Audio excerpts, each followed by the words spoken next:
Hello, denizens of the Sunlight Realms. Solotl here with another background painting. I may be a bit of a sucker for the new nether biomes, and as you can see here, I went for the Basalt deltas this time. For this painting, I wanted to actually capture the look and feel of the biome while still keeping the total time under 3 hours. First things, I wanted to get a good trace of the biome itself. I really wanted to show what the biome made me feel like, more than challenge myself to do perspective good. So for this, I thought starting with a screenshot and moving on from there was the best way to get started. I also knew going into this project that I wanted to prioritize completing the image over getting too bogged down in all the details. Throughout the whole process, I made sure I spread the love around, so you'll see me bouncing all over the screen while I work, touching up here and there as I make progress towards the end product. Of course, drawing a ton of basalt rocks poses a bit of an interesting challenge in contrast to that.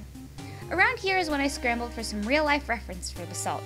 As far as rock formations go, basalt columns are pretty dang wild, since they really do form in shapes like this, thanks to how molten lava cools and contracts. Seriously, go look it up.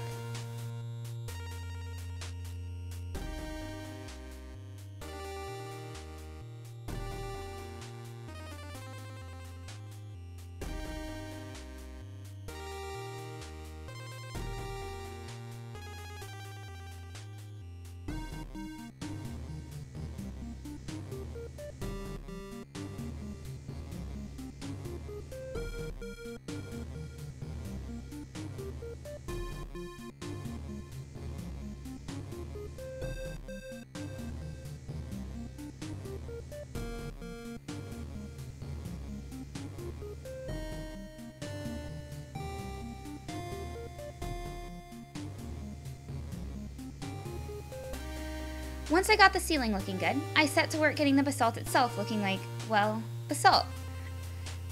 Since it was a bunch of even hexagons in perspective, I pulled in a grid to use. In order to get the forms down, I just picked a direction for the columns to be lit up in and went from there. Sometimes, when rendering something as complicated as this, a decision just needs to be made. You could add more complex light sources later, once everything's already making sense. Using the grid really helped though, because I could get serious about marking in the shapes without spending too much time on it. Start to finish, this piece took me about 2.5 hours to make, so I'm pretty pleased with how useful that trick was. I could even use the grid by moving it up and down to give a bit of variation in otherwise flat areas.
I also took more than a few liberties with the pockets of lava spread around.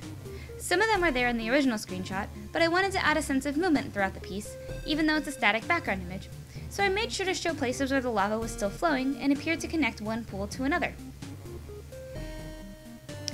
One of the fun parts about rendering caves in Minecraft is that the way the game shows things fading out of sight in the distance is to make it light and bright. It may not be intended, but for the sake of this drawing, it really made sense to brighten up the distance, as if daylight was just beyond this lava-filled cavern. The beams of light filtering in through the rocks adds a bit of a dynamic feel that may not otherwise be there.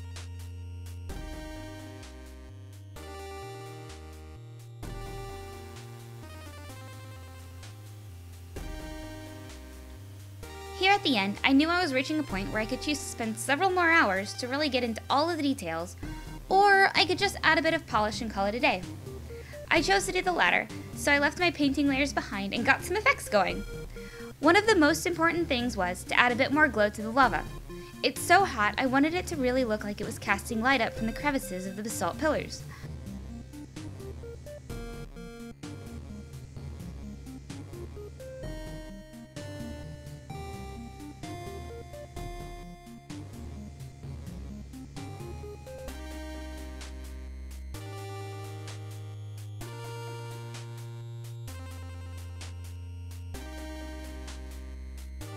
I went pretty hard with the fog, too, to help push back the far reaches of the cave and make it seem all the more treacherous.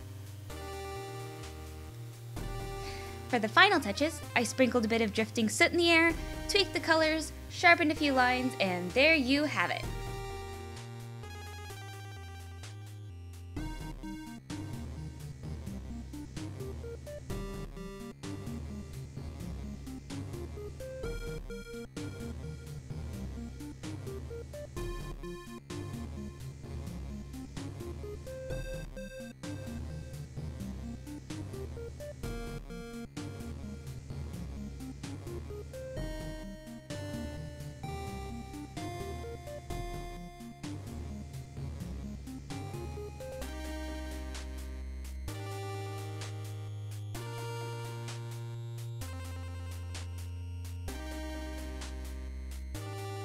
Here's the original screenshot again, and here's what I've drawn.